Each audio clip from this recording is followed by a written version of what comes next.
мошини қимматтарини соли 2021 ин Rolls-Royce Boattail аз ширкати Rolls-Royce.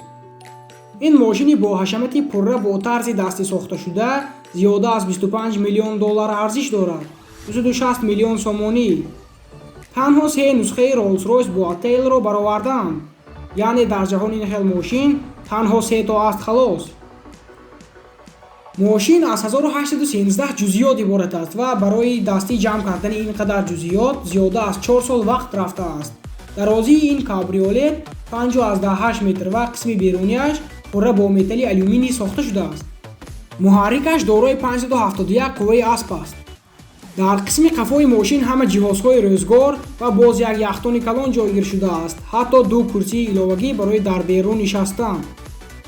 мошин аз ҳарорати хунукии 20 градус то гармии 80 градус Селсия бе ягон мушкилӣ кор карда метавонад.